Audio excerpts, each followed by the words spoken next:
정치권의 가장 뜨거운 이슈에 대한 입장을 양당 대변인께 직접 들어봅니다. 여의도 스피커, 이재혜 더불어민주당 상근 부대변인, 정광재 국민의힘 대변인 두 분과 함께하겠습니다. 어서 오십시오. 네, 반갑습니다. 네, 양당의 이제 대선 경선이 숨가쁘게 진행이 되고 있습니다. 충청과 영남 경선을 마치면서 이제 반환점을 돈 민주당이고 뚜껑을 막상 열어보니까 예상보다 이제 압도적이었습니다. 경선장에서 이제 새 후보들 간의 분위기가 어땠는지, 그리고 이제 남은 이제 경선 지역이 호남, 수도권, 강원 이렇게 남았는데 과연 어대명을 넘어서 90% 득표율까지도 가능하다고 보실 것인지, 현재 89.5%라 가능할 것도 같은데 어떻게 보십니까? 일단 저는 지금 우리 더불어민주당 경선에서 두 가지 주목할 만한 이야기를 좀 해드리고 싶은데요. 네. 첫 번째로는 지금 높은 투표율입니다. 지난 20대 대선 경선에 비해서 투표율이 높게 측정이 되고 있는데 네. 지금까지 선거를 마친 충청권 그리고 영남권이 각각 8%포인트, 10%포인트 올라서 각 투표율이 충청권 58%, 그리고 영남권이 71%를 기록하고 있습니다. 그러니까 민주당이 지금 조용한 경선을 하고 있다라고 그 의미를 좀 축소하고 싶은 분들이 있을 수도 있는데 사실 내부에서는 굉장히 당원들이 적극적으로 이 투표에 참여하고 있다 이렇게 말씀을 드리고 싶고요. 네. 그 이면에 그 이야기를 왜 이렇게 말씀드려야 되냐면 사실 지난 3년 동안 윤석열 전 정권과 그리고 위헌 위법한 비상계엄 이후에 파면까지 4개월 동안 우리 국민들이 얼마나 고통에 시달렸습니까? 그에 비해서 지금 경제가 파탄난 이 상황에서 압도적인 정권 교체로 우리 민주당에서 후보를 내서 정권 교체를 해보자. 그리고 이 경제를 좀 살려내고 그리고 우리 진짜 대한민국을 만들어보자라고 하는 어떤 국민적인 열망이 이 높은 투표율로 드러났다고 저는 보여집니다. 네. 그리고 두 번째 주목할 만한 포인트는 정책 대결인데요. 우리 당의 후보 이재명, 김경수, 김동연 이 세 후보가 정책적으로 지금 존재감을 드러내고 있습니다. 이재명 후보를 보시면 K 이니셔티브, 즉 세계를 선도한다라는 기조하에 과학기술 강국을 만들겠다, 문화 강국을 만들겠다 이렇게 천명을 했고, 그리고 김경수 후보의 경우에는 세종 수도로 옮기겠다라고 하면서 5개 메가시티를 완성하고 우리 국가 균형 발전을 만들겠다라고 강조하고 있습니다. 그리고 김동연 후보의 경우에는 경제 전문가의 이미지를 내세우고 있는데 제가 뒤에 말씀을 또 자세히 드리고 싶은데 국민의힘 경선의 경우에는 오락 요소, 예능 요소를 투입하면서 굉장히 이 정치와 선거 자체를 좀 우습게 만드는 경향이 있단 말입니다. 근데 이게 지금 각 당에서 대통령 선거에 대한 후보를 뽑는 경선입니다. 그러니까 이게 어대명이나 뭐 구대명 이렇게 말씀하실 수는 있지만 지금 민주당 내에서는 치열하게 정책 대결을 거쳐서 우리 국민들과 그리고 민주당 당원들이 정말 이 축제를 진지하게 즐기고 있다 이렇게 말씀드리고 싶습니다. 네, 민주당 경선이 실속 있게 치러지고 있고 거기에 이제 높은 투표율까지 챙긴 상황이다. 이재명 예비 후보 합산 득표율이 89.5%, 압도적인 정권 교체를 바라는 것이다. 이게 이제 민주당 내부 평가인데 국민의힘은 어떻게 바라보고 계십니까? 민주당 경선에 대해서 뭐 여러 말씀하셨지만 네. 민주당 경선을 보는 한 가지 키워드는 하나마나 경선입니다. 마치 이재명 후보에 대한 옹립식 또는 추대식을 방불케 할 정도로 특정 후보가 특정 정당에서 90%에 달하는 득표율을 보이는 것이 과연 건전한 민주정당으로서 의미가 있는가, 이런 부분에 대해서 한번 고민할 필요가 있을 것 같습니다. 90%대 득표는요, 과거에 김대중 전 대통령이나 노무현 전 대통령도 이룩해 보지 못한 득표율이고요. 그리고 지난 그 당대표를 뽑는 과정에서도 70% 중반대, 80% 중반대를 거두긴 했었습니다만 네. 저는 사실 뭐 한 85% 정도 때는 가능할 것이다 이렇게 예상을 했습니다. 그런데 뚜껑을 열고 보니까 훨씬 더 높은 득표율을 기록하는 걸 보면서 야, 과연 더불어민주당에 민주라는 가치가 있는가라는 의문을 가질 수밖에 없었고요. 또 하나는 경쟁 후보들도 알아서 이재명 후보에게 스스로 기는 거 아닌가? 그러니까 과거에는 뭐 명락대전 그리고 이재명 후보에 대한 도덕적 리스크 여러 가지 많았잖아요. 사법 리스크 이런 부분들에 대한 문제 제기를 하는 후보라도 있었는데 이번에는 그런 문제 하나 제기하지 못하고 착한 2등 전략, 이른바 포스트 이재명을 노리기 위한 2등에 만족하려고 하는 후보들을 보면서 야, 민주당의 경선이 이렇게 가는 것에 대해서 과연 민주당을 지지하는 분들조차도 이게 제대로 가는 길인가라는 문제의식을 갖지 않을 수 없었을 거라고 생각하고요. 네. 미하일 바쿠닌이라는 사람이 특권을 가지게 되면 절대 부패한다라는 얘기를 했습니다. 그리고 절대 권력은 절대 부패한다라는 말도 있죠. 저는 이렇게 당내에서도 일정 정도 견제 세력이 없고 또 지금 입법권을 가진 민주당은 지금 행정권을 갖게 될 경우에 발생할 수 있는 이른바 연성 독재에 대해서 다시 한번 고민해봐야 하는 시점이 아닌가 이런 생각을 했습니다. 네. 네, 국민의힘 예비 후보 8명도 조별 토론회를 마쳤습니다. 계엄 그리고 탄핵에 대한 설정과 함께 MBTI 자기소개 그리고 밸런스 게임 등 재미 요소도 눈에 띄었는데 우리 이재 부대변인께서는 아까 잠깐 언급하셨지만 이 재미 요소가 약간 이 대선 분위기를 우습게 만들었다 이렇게 말씀하셨죠. 잠시 후에 다시 질문 드리고요. 우리 정강재 대변인께 여쭙도록 하겠습니다. 이번이 기대했던 흥행 효과를 과연 거두었을지 그리고 내일 저녁에 발표될 4강의 이변은 없을지 좀 당내 분위기를 짚어주실까요? 우선 흥행에 대한 기대는 뭐 각자가 갖고 있는 기대감이 다르기 때문에 흥행에 성공했다 실패했다 이렇게 단정적으로 말씀드리긴 어렵습니다만 우리 당은 이번에 치러지는 경선이 사실 예정이 없던 대선을 치르기 때문에 네. 그리고 또 윤석열 전 대통령의 귀책 사유로 인한 선거이기 때문에 국민의힘에 대한 중도층의 관심을 얼마나 더 복원시킬 수 있는가 이 부분에 집중하고 있습니다. 그래서 여러 흥미 요소를 가미했다는 말씀 드리고요. 4강과 관련해서는 지금 뭐 많은 그 여론조사나 정치 전문가들이 3강의 구도는 완성됐다. 그러나 그 마지막 한 자리를 채울 4위 자리를 누가 차지할 것이냐 여기에 관심을 갖고 있는 것 같아요. 나경원 후보와 안철수 후보가 마지막 한 자리를 두고 경쟁을 치열하게 벌일 텐데 이게 나오는 자료마다 국민의힘 지지자 또 무당층 지지자만을 상대했을 때와 전체 국민을 상대했을 때와 다르기 때문에 또 오차 범위 내에 있거든요. 저 역시도 어느 후보가 마지막 한 자리를 차지하게 될지는 화원에서 말씀드릴 여론조사가 그렇다는 경우. 예, 그렇습니다. 근데 그런 관심들이 결국에는 우리 당 경선 흥행으로 이어지지 않을까 이렇게 기대를 하고 있습니다. 네. 자, 민주당 측에서 봤을 때 이 분위기를 좀 읊어주시고 그리고 그 총평과 함께 토론회에서 좀 인상 깊었던 장면이 있었다면 어떤 게 있었는지 좀 여쭤볼까요? 저는 사실 인상적인 장면을 읊는다기보다 이 경선 토론회 자체를 좀 드러내고 싶다. 전체적으로 그런 심정이거든요. 이게 민주당 경선이 조용하고 정책 경선이 재미없다라고 말씀하시는 분들도 국민의힘 토론회를 보니까 와 저렇게 우습게 토론회를 하면 안 되겠다. 민주당이 하는 방식이 맞다라고 말씀하시는 분들이 많거든요. 그래서 지금 어제 오늘 동아일보의 김순덕 대기자의 그 칼럼이 굉장히 회자가 됐었는데 그 칼럼의 제목이 국힘은 뭘 잘했다고 예능식 대선 경선을 치르는가 이거예요.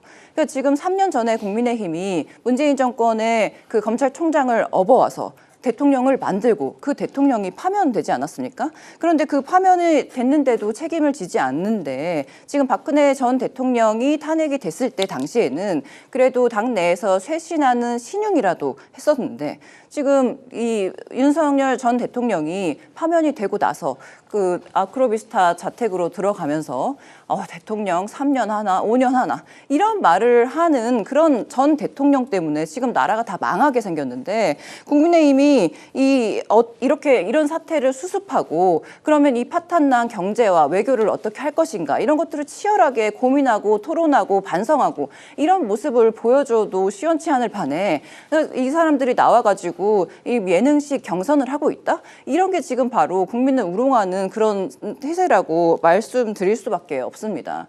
그리고 제가 또 하나 첨부하자면 이 국민의힘 내에서 얼마나 후보들이 변변치 않길래 이 분들이 하나같이 하는 말들이 이재명 대표에 대해서 나쁘게 말하는 말들만 쏟아내고 있지 않습니까? 사실 더불어민주당도 이재명 대표와 경선을 치르고 있는데 국민의힘도 뭐 비전도 정책도 없이 똑같이 더불어민주당과 똑같이 이재명 대표와 같이 경선을 치르고 있는 이런 꼴이 참 안타깝다라고 말씀드립니다. 알겠습니다. 거기에 이제 국민의힘이 아직 이제 출전은 하지 않았지만 항상 이제 거론되고 있는 한덕수 권한대행이 대선 출마 질문에 처음에 not yet, no decision 재차 질문하자 이제 no comment라고 이제 답을 한 것에 대해서 사실상의 이제 출마 의지를 비친 거 아니냐 해석이 나오고 있고 그런 가운데 이제 국민의힘이 오늘 이제 권영세 비대위원장이 빅텐트에 시동을 걸었습니다.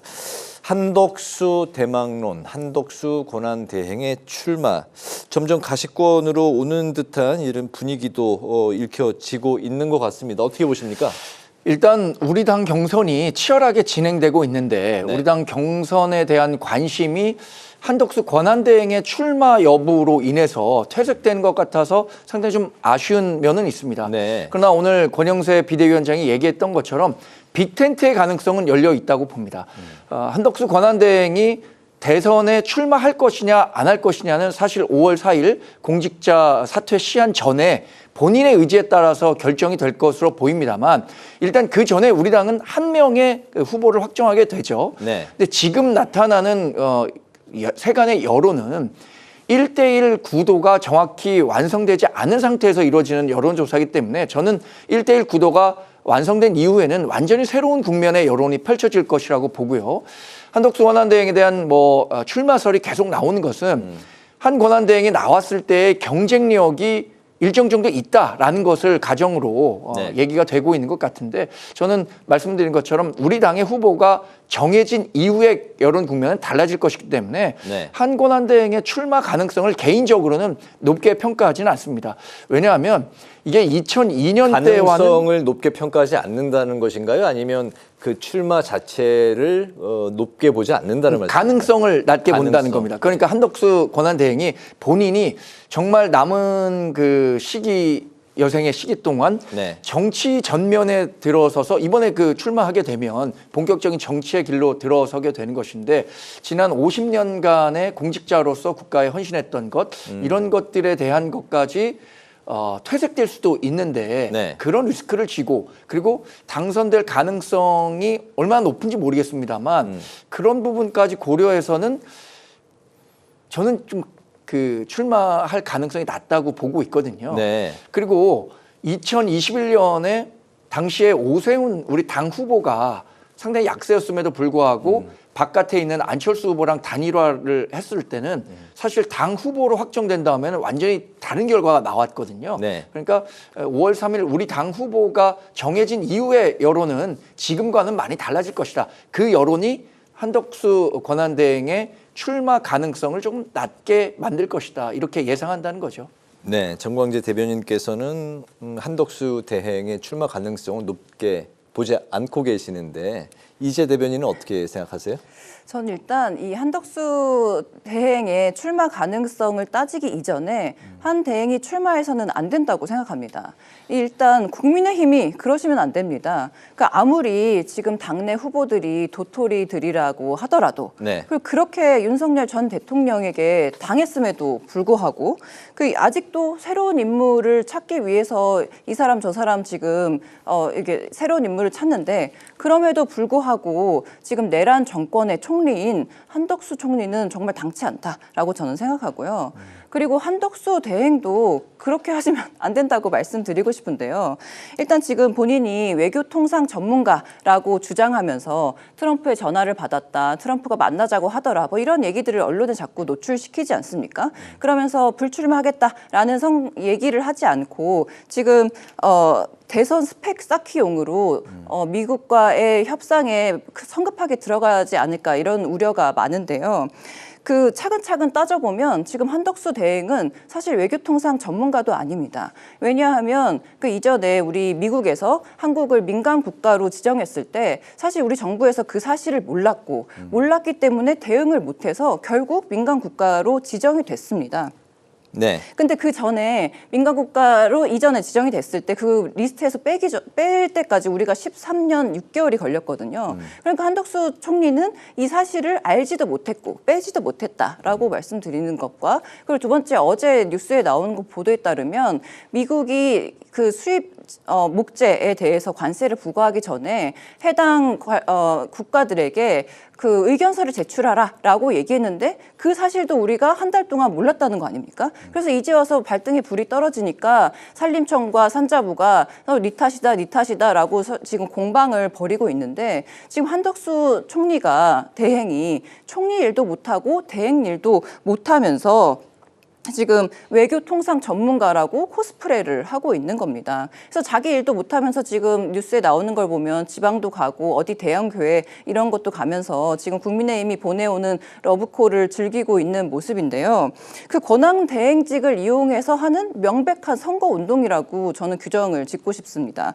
그래서 그리고 또 이번 주 24일에 2+2 그 통상 협의를 진행을 한다고 하는데 많은 전문가들은 지금 이 한덕수 권한 대행이 우리 경제를 다 들어다가 미국에 바치는 거 아니냐 이런 우려 걱정을 하고 있기도 한 이 상황에서 지금 대선에 나오냐 마냐 이렇게 말을 할 것이 아니라 선거 관리를 할 것인지 선거 운동을 할 것인지 이것을 입장 표명을 명확하게 해야 되고 제 입장에서는 그 명확하게 입장 표명하는 것 전에 이 지금 외교 참사와 외교 공백, 외교 구멍에 대해서 좀 책임지고 총리직도 그리고 대행직도 물러나시라 이렇게 말씀드리고 싶습니다. 네, 한덕수 권한 대행이요. 네. 노무현 정부 시절에 한미 FTA 체결 지원위원회 위원장을 했습니다. 노무현 정부 시절에 대미 통상 과정을 책임졌던 분인데 그분에 대해서 대미 통상 전문가가 아니다라고 평가하시는 것은 그러면 노무현 전 대통령이 전문가도 아닌 사람을 그 자리에 앉혔느냐라는 문제를 지적받을 수밖에 없다고 생각하고요. 만약에 한덕수 권한대행이 본인의 대선 출마 도구로 대미 통상 얘기를 네. 한다고 한다면 그게 정말 우리 국익에 부합한다고 생각하면 한덕수 권한대행에 대한 대통령 후보로서의 경쟁력이 높아지겠지만 반대로 말씀하신 것처럼 이 통상 협상 결과를 미국에 유리한 쪽으로만 바친다면 그게 어떻게 한덕수 권한대행이 대통령으로서 좋은 평가를 받을 수가 있겠습니까? 그러니까 그런 부분까지 얘기하신 것은 한덕수 권한대행에 대한 지나친 뭐 피해의식 아니면은 경쟁력에 대한 평가를 그만큼 높게 하기 때문에 끌어내리기 위한 평가가 아닌가 이렇게 생각할 수밖에 없게 되겠습니다. 알겠습니다. 네, 그리고 오늘 그 내란 혐의 두 번째 재판이 있었습니다. 피고인석에 앉은 윤 전 대통령 모습이 공개가 됐는데 지난 주말엔 윤 어게인 신당을 추진했던 변호사들과 식사하는 사진도 나왔고요. 또 정광훈 목사의 출마 선언이 있었습니다. 이런 윤 어게인 움직임이 계속 이어진다면 대선 전국에도 과연 영향을 미칠지 이걸 좀 들어볼까 하는데 우리 먼저 이지혜 부대변인 입장부터 들어볼까요? 일단 저희 민주당의 박지원 의원님이 SNS에 그 정광훈 목사 대선 출마 선언에 대해서 제일 반가운 소식이다 이렇게 말씀하시기도 했고 그리고 또 아까도 말씀드렸듯이 3년 하나, 5년 하나 이렇게 언급했던 윤석열 전 대통령이 윤 어게인이라는 신당을 창당하는 것을 추진하는 그런 변호사들을 집에 데리고 와서 밥도 먹고 사진도 웃으면서 찍고 이런 것들을 봤을 때 뭐 그렇게 우리 입장에서는 반가운 측면이라고 뭐 볼 수는 있겠지만 사실 저는 다른 한편으로는 좀 씁쓸하고 안타깝기도 한 일이라고 생각합니다.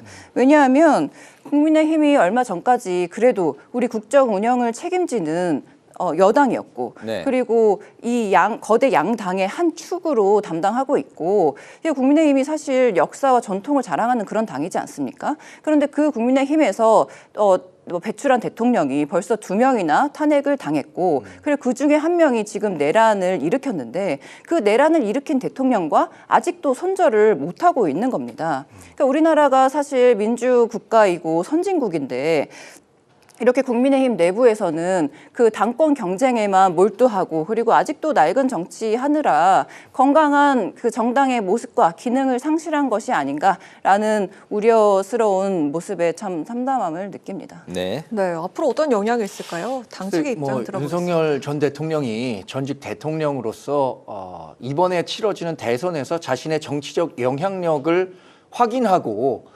확보하고 싶은 것은 어떻게 생각하면 인지상정의 문제라고 생각합니다. 그러나 그것이 개인적인 감정으로는 이해할 수는 있지만 대승적인 차원에서 특히 이번 대선이 본인이 파면됨으로써 인해 치러지는 대선이라는 점을 고려한다면 윤석열 전 대통령이 정치적 메시지를 통해서 자신의 영향력을 행사하려고 한다는 것이 이렇게 좋은 쪽으로 받아들여질 것 같지는 않습니다. 네. 더군다나 우리 당이 지금 굉장히 어려운 선거를 치르고 있거든요. 여기에 도움은 주지 못할 망정 본인의 영향력으로 인해서 이게 부담이 된다면 그런 것은 스스로 조금 사려야 하는 대목이 아닐까 생각하고요. 윤석열 전 대통령에 대한 공과는 앞으로 역사가 평가할 겁니다. 그리고 이번 대선이 적어도 윤석열 전 대통령에 대한 평가를 중심으로 이루어진다면 우리 정당이 승리하기가 그만큼 어려워질 것이라고 보기 때문에 네. 지금으로서는 윤석열 전 대통령이 이런 식의 정치적 행보를 보이는 것은 적절치 않다 이렇게 말씀드리겠습니다. 알겠습니다. 마지막 이슈는 좀 짧게 한 1분 정도씩 들어보기로 하고 화두는 세종 이전입니다. 민주당 이제 새 후보들이 모두 공이 세종 이전에 대해서 강하게 주장하고 있고 국민의힘도 이제 권영세 비대위원장이 국회 세종 시대 그리고 대통령 시대 세종 완전 이전을 말했습니다.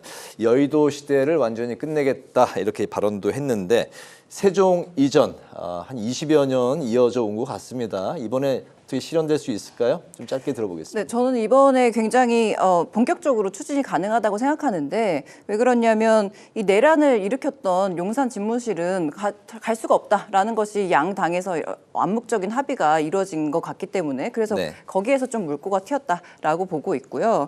그러니까 우리가 지속 가능한 대한민국의 성장 동력을 만들기 위해서는 지금 반드시 국가 균형 발전이 필요한 상황입니다. 그래서 그런 의미에서 세종 이전이 분명히 추진될 거라고 그렇게 믿고 있습니다. 네, 정광재 대변인님.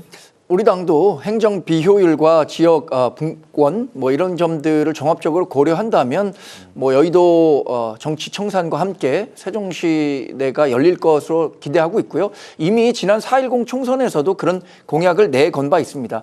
말씀하신 것처럼 용산에서 그런데 이재명 후보 같은 경우엔 네. 용산에서 근무하다 청와대 갔다가 다시 세종 간다는데 그렇게 할 게 아니라 용산에서 잠시 근무하다 그럼 바로 세종 가시겠다는 약속을 하시는 게 더 진정성 있는 세종시대에 대한 약속이 아닐까 생각합니다. 알겠습니다. 우리 넷이 같이 세종에서 같이 방송하는 시대가 열릴 수 있기를 기대해 볼까요? 네. 예, 알겠습니다. 여의도 스피커 이제 마치겠습니다. 지금까지 이지혜 더불어민주당 상근부 대변인, 정광재 국민의힘 대변인 두 분과 함께했습니다. 말씀 잘 들었습니다. 네, 고맙습니다. 고맙습니다.